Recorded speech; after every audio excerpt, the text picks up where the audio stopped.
Somaliland qaranka xilligani ku socda la tartanka dawladaha dunida ee horumaray ayaa waxa ka soconaya dadaalo waaweyn oo xukuumaddu ugu jirto hayaanka geedi socodka horumarka waxaana soconaya mashaariic waaweyn oo qaranka lagu horumarinayo dhismaha wadada Hargeysa kala baydh oo mashaariicaha waaweyn ee ka socda Somaliland waxaana maanta kormeer ku soo gaaray wadadani halka ay marayso waxa dhiman iyo waxa qabsoomay maareeyaha hay'adda wadooyinka Somaliland Axmed Yuusuf Maxamed maareeyaha ku-xigeenka hay'adda wadooyinka Mustafa Faarax maayirka magaalada Gabriel Maxamed Aamin Cumar Cabdi qaar ka mid ah injineerada hay'adda wadooyinka iyo xildhibaanada golaha deegaanka ee Gabiley waxaana intii lagu guda jiray kormeerka wadadani maayirka Gabriel Maxamed Aamin Cumar Cabdi uu shahaado sharaf ku maamusay injineerada hay'adda wadooyinka Somaliland ee gacanta ku haya dhismaha wadadani Hargeysa kala baydh isagoo maayirku sheegay in muddadii ay socotay wadadaasi ay dhalinyarada injineeradu ay xil iska saareen ilaalinta iyo tayada wadada ayaa waxay maayirka Gabiley iyo maareeyaha hay'adda wadooyinka Somaliland guddoonsiiyeen injineer Mawlid Nuux oo ahaa project engineerka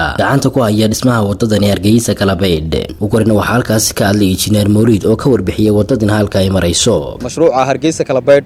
halku marayo waxa qabsoomay iyo sida hawshu socoto mudana yar gudoomiyaal waxaan halkan maanta ilaahay mahadiya mashruuca waxa inoo maanta inoo qabsoomay oo maanta hadda hay maraysa Bayfartaas 48 kilomitir oo maanta waliba maalin hawlaadka socdo aanan rajeynaa insha Allah ilaa 49 maanta inaan buuxino xagga hore waxa ka sii socda shaqooyinkii budhooladii oo maraya ilaa 56 kilomitir waa hoogi oo la sii buuxinayo xagga dambe waxa soo socda oo ilaahay mahadiyo noo soo qabsoomay 27 kilomitir oo hay dhameystiran yihiin dhammaan wixii loogu tala galay calaamada oo bahalladii ay ku jiraan habeenkii baabuurta kala hagayay ee la yiraahdo reflectorska qof kasto habeen mara wuxuu moodayaa inuu caasimadaha adduunka marayo wadooyinkii markii hore ayda iska ahaa waana wada standard ah wadankana ku cusub calaamad ahaan haday noqoto leedasha habeenkii baabuurta kala haga iyo haday noqoto ranjiyada iyo calaamadii standardka iyo cirifyadaba waxa kale la socda halkaasi oo iyada laftarkeega dhawaan bari la saan damay noo bilaami doona ma dhamaamo doona isagu dhaqsaha badan leh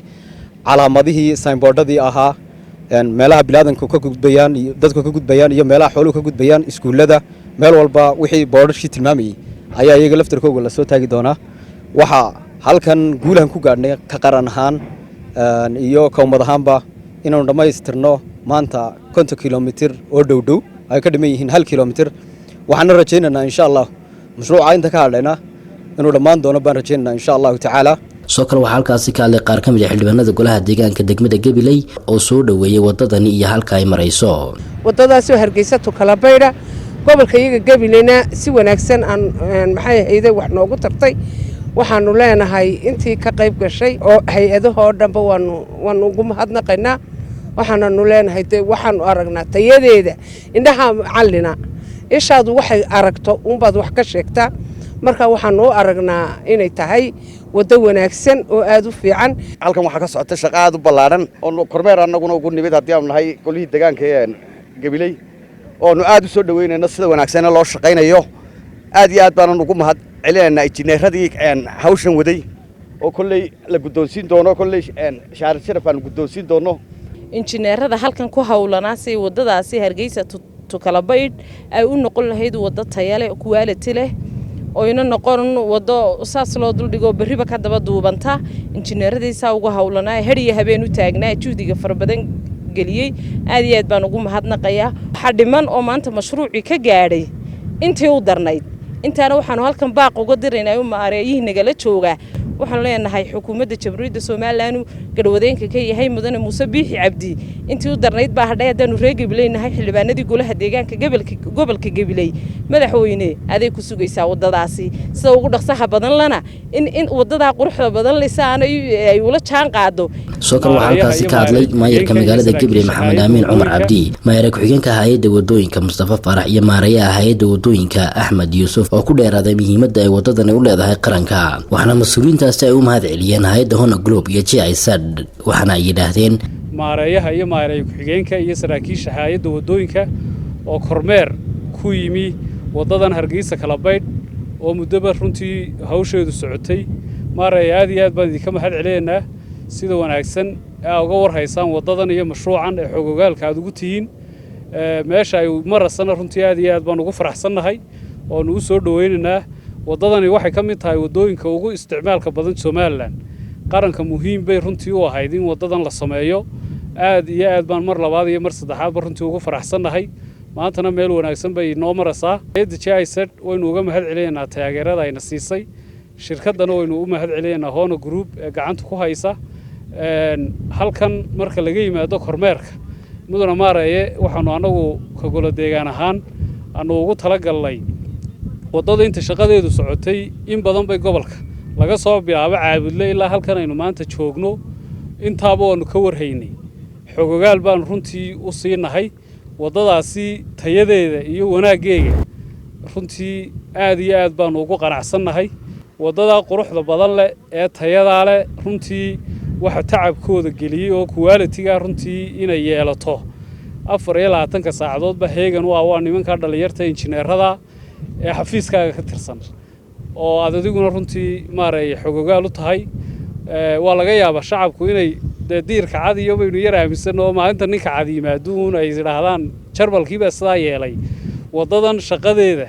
boqolkiiba boqol runtii inamada injineerada ee aqoontoodii wadanka u horayaba ayaa iskale waxaanu leenahay aad iyo aad baad ugu mahadsantihiin qaranka waad u shaqayseen ilaahayna aqoontii cimrigaba ha idin barakeeyo waxaanu halkan ku guddoonsiin doonaa shahaado sharaf aanu maamul ahaan ugu talagalnay inaanu nidhaahno aad baad u mahadsantihiin maareeye si guud aad baan idinka mahad celinaynaa wixii mashruuca ka dambeeya dee qarankaa looga fadhiyaa waynu isu tashaanaa maareeye insha allahu tacaala adiga iyo wasiirkaaga cabdilaahi gobolku wuxuu idinka fadhiyaa wadadaasoo dee dhammaystirantay insha allah ilaahay idinkii waana inoo suuroobi doontaa waxa nin baa geel badan buu lahaado nin geel yar leh baa u faanay baa la yiri markaasuu arkayo markaasuu ku imaatay wallahi 10 halaad baan leeyahay kana boqol buu leeyahay faan buu kala dhamaan waay maalinta wuxuu wallahi annaga geel leh cid ku faantaan laana waxaanu aaminsanahay maayir inaanu nahay hay'adda ugu wax qabadka badan ee qarankan joogta annaga iyo wasaaraddeeduba wasiirkaygu habeen ma seexdo maaraheeguna ma seexdo waxaan wadnaa wadada Ceere Gaabo iyo wadadan Gabiley waxaan shacabka reer Gabiley u sheegayaa inaa wax badan naga haysaan wax badan la idiin soo wado codkii aasiiseen madaxweynaha qaranka iyo xusbiga kulmiye waxaan runtii aad ugu faraxsanahay maanta inaan soo booqano wadadii oo maraysa meel aad u fiican nooc walba u dhisan quality ahaan ka dhisan 3 meelood ka socota xagga inaga horeyso waxa ka socdo buuxintii godadka halkan aynu marayno waa asfalt overlaygi xagga waxa ka soo socotay calaamadintii iyo leydadkii oo ay cid walba aragtay si u socoto runtii waxa weeye aad iyo aad baan ugu mahad celinayaa mahad Ilaahay iskale waxaan aad iyo aad ugu hambalyeeynayaa mar labaad iyo mar saddexaad maamulka golaha deegaanka iyo gobolka Gabiley oo runtii si wanaagsan ilaa intii wadada gobolka soo gaadhaysay si wanaagsan noola shaqaynayay geliyay juhdi badan dhaqaale badanna geliyay inay aad u qurux badnaato wadadu oo gobolka iyo caasimadda Gabileyna ay qurux badnaatona golaha deegaanka dhaqaale badan ku bixiyay oo iyagu runtii iska kaabay hawsha annaguna farsamo ahaan iyo aqoon ahaan iyo injineer ahaan iyo maamul ahaan iyo hay'ad ahaan aanu support gareynaynay aad iyo aad baan maayir idinku mahadnaqayaa waxaan runtii wax lagu farxo ah wadadii maanta waxay taagan tahay gabagabo marka la eego waxay noo haray guud ahaan ilaa kala badh halka aynu marayno 12 kilomitir marka laga reebo buuxinta iyo waxay noo haray 4 kilomitir waxaan dhamay iyo shaqada maanta socoto oo 50 kilomitir ba shaqada maanta maraysa waxaan runtii aad iyo aad ugu faraxsanahay shaqadii inay gabagabo inoo tahay waxaan aad iyo aad ugu mahad celinayaa runtii sida ay u ilaaliyeen ama ay u dhowreen quality-ga wadada injineerada halka jooga waxaan maayarka oo shahaado sharaf guddoonsiiyay chief engineer-ka iyaga runtii habeen iyo maalin shaqaalaha wadada ku hawlana waxaan leeyahay shahaadadaasi waa shahaado aanu wada leenahay RDA baale qaranka Jamhuuriyadda Soomaaliland baale wasaaradda jidadka iyo wadooyinka leh dhammaan mawlida waxa weeye waa guushaas waa wada leenahay inaad gaar loogu soo xariisan aad baan ugu faraxsanahay oo kugu hambalyeynaa 100% dadka waxa laga yaabaa sida maayarku sheegayay quality-ga iyo checking-ka iyo maal badan oo aad u fara badan iyo ka warhaynta habeen iyo maalin inaga iskale qaran ahaan waxaynu isugu filannahay aqoon ahaan dhaqaale ahaan waxqabad ahaan iyo qorshe ahaan buu isugu filannahay hay'adda ina caawimayso ina support garaysay iyo hay'adda qandaraaska qaadatay ee Hono Group iyo GIZ aad iyo aad baan ugu mahad celinaynaa wayna xaaji telefishinka qaranka Gabiley.